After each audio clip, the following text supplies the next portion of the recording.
प्यारे बच्चों और प्यारे विद्यार्थियों, जो भी नीट एस्पायरेंट्स हैं, जो 2026 में एग्जाम देने जा रहे हैं और जो 2027 में भी एग्जाम देंगे, आप लोगों के कोई चेंजेस नहीं आ रहे हैं। पहली बात तो आप निश्चिंत रहिए कि आपका कोई चेंजेस नहीं है। ये चेंजेस जो आएंगे वो आगे की क्लासेस के लिए होंगे, आगे के विद्यार्थियों के लिए रहेंगे। तो आप आराम से एग्जाम दें, किसी तरह का कोई चेंज नहीं है 2026 में। ये उन बच्चों के लिए ये आगे का प्रपोजल है, जो बहुत अच्छा प्रपोजल है कि अब आने वाले समय में गवर्नमेंट एक ड्वेल मोड लेके आ रही है, एक कंबाइंड मोड लेके आ रही है, जो हाइब्रिड मोड होगा, जिसमें क्लासेस के नंबर्स भी जुड़ेंगे और आपका जो नीट एग्जाम होगा, जो ऑब्जेक्टिव टाइप एग्जाम होता है, उसके नंबर्स भी जुड़ेंगे। तो 50-50% का रेशियो रहेगा। तो आपको सीबीएसई में भी अच्छे नंबर, जैसे बोर्ड्स में जिसके 95% या 98% आया करते थे, उनके बेचारों के नंबर जुड़ा ही नहीं करते थे।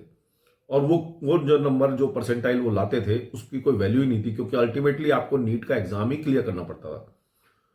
और नीट में जो टॉप करता था उसी को कॉलेजेस मिलते थे, या जो अच्छे नंबर लाता था, या जो बहुत अच्छी, जो जिनकी बहुत अच्छी वो हुआ करती थी, पोजीशन हुआ करती थी, रैंकिंग हुआ करती थी, उन्हीं को एक मेडिकल सीट मिला करती थी गवर्नमेंट कॉलेज की, यानी जीएमसी मिला करती थी, गवर्नमेंट मेडिकल कॉलेज की सीट मिला करती थी।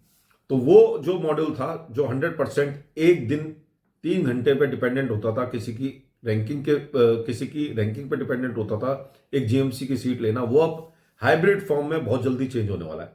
पहली बात तो आप ध्यान दे लीजिए, आपने बहुत सारे वीडियोस देखेंगे जिसमें आप देखेंगे कि ये नया प्रपोजल आया। तो ये प्रपोजल अभी प्रपोजल है, तो निश्चिंत रहिए, अभी इसमें कोई चेंजेस नहीं हुए, बहुत ज्यादा चेंजेस करने की जरूरत है।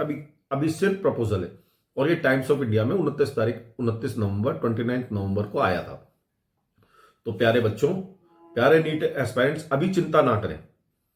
ये बहुत ज्यादा अभी चेंजेस होने वाला नहीं है, बहुत सारे चेंजेस होंगे, उसमें बहुत सारी चीजों को एक साथ ले आ जाएगा, तब ये मॉडल जाके एग्जीक्यूट हो पाएगा। तो होगी सीबीएसई के इन्वॉल्व होगी, और कई तरह के स्टेट बोर्ड्स भी इन्वॉल्व होंगे। इन दोनों में सामंजस्य बैठाना पड़ेगा, एक कोऑर्डिनेशन बैठाना पड़ेगा, क्योंकि किसी बोर्ड में तो बहुत ज्यादा नंबर आते हैं, 97, 98, 99, 100% तक आते हैं, किसी में 80-90% के ऊपर नहीं जाते। तो बच्चों को भी चांस दिया जाएगा कि वो अपने बोर्ड को चेंज कर सके। दूसरी बात, जो एग्जिस्टिंग बच्चे हैं वो इससे अफेक्टेड नहीं होंगे, क्योंकि उसमें कोई चेंजेस नहीं आ रहे। 26 और 27 में मोस्ट प्रोबेबली ये चेंज नहीं आने वाला है। इसमें एनटीए भी इन्वॉल्व हुई है, इसमें सीबीएसई भी इन्वॉल्व है, इसमें स्टेट बोर्ड्स भी इन्वॉल्व होंगे, और इसमें एनसीईआरटी की बुक्स में भी चेंजेस आएंगे।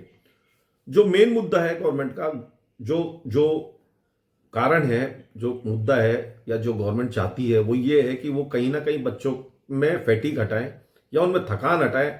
जो वो स्कूल से आके सीधे कोचिंग को भागते हैं, कोचिंग में 3-4 घंटे पढ़ते हैं, फिर थक जाते हैं, फिर पढ़ाई घर पे करते हैं, तो उन पर कहीं ना कहीं अननेसेसरी बर्डन उनके सिर पे थोपा जा रहा है, कोचिंगों के द्वारा, स्कूलों के द्वारा, क्योंकि कहीं ना कहीं कंपटीशन बहुत हाई हो गया है।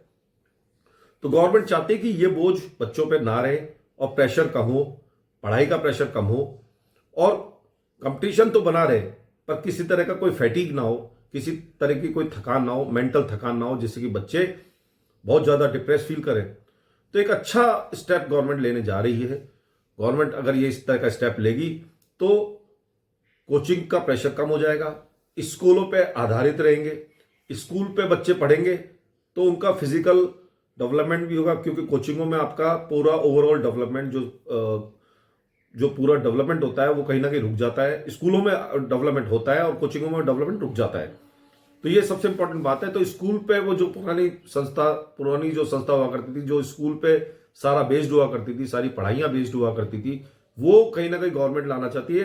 प्लस थोड़ा बहुत पोर्शन वो कोचिंग पे भी रखना चाहती है, जिससे कॉम्पिटिटिव लेवल हाई हो, पढ़ाई का लेवल हाई रहे।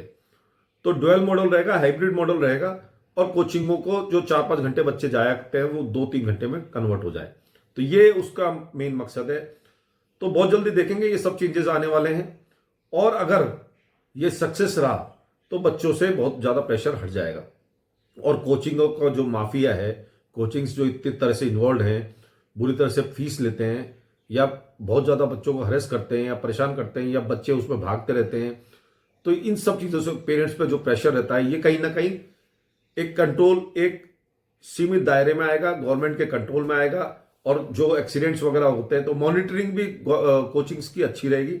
और जो एक्सीडेंट्स वगैरह होते हैं कोचिंग में, जब जब गवर्नमेंट एम्प्लॉइज, गवर्नमेंट सर्वेंट्स वहां जाएंगे, निरीक्षण करेंगे, तो बहुत कुछ कंट्रोल भी कोचिंग्स पर रहेगा।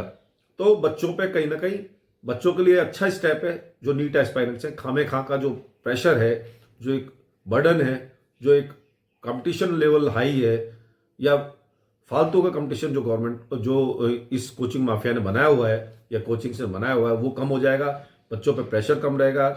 जो बच्चे गरीब हैं उनको मौका मिलेगा, स्कूल में ही वो पढ़ पाएंगे। डमी स्कूल्स का एक कॉन्सेप्ट और है, डमी स्कूल का कॉन्सेप्ट कहीं ना कहीं खत्म होने जा रहा है। हालांकि वो 1-2 साल से काफी कुछ कम हो चुका है। डमी स्कूल्स में को अब रेगुलर इंस्पेक्शंस होते हैं, तो डमी स्कूल्स का तो अब कॉन्सेप्ट ही थोड़ा थोड़ा खत्म हो गया है। ऑलमोस्ट थोड़ा बहुत बचा है, वो भी अब इस नए मॉडल से आने वाले समय में खत्म हो जाएगा। पर मोस्ट प्रोबेबली ये 28 या 29 में लगेगा। अभी 26 और 27 के नीट एग्जाम जैसे थे वैसे ही होंगे, और वैसे ही ऑब्जेक्ट टाइप होंगे। 100% मार्क्स आपके कंपटीशन से ही लिए जाएंगे।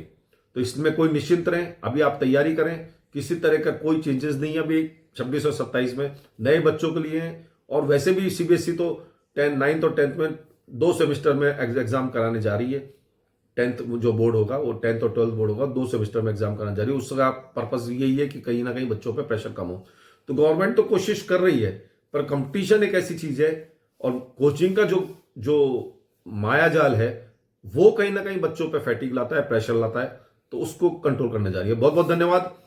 आपका होस्ट मयंक नरूका। इसी तरह से मैं आपको वीडियोस लाता रहूंगा, और मेरे चैनल को सब्सक्राइब करना ना भूलें, जिससे कि आप और आपके साथ जो लोग हैं वो मेरे वीडियोस को देखते रहें और नई नई जानकारियां लेते रहें। बहुत बहुत धन्यवाद। आपका दिन शुभ रहे।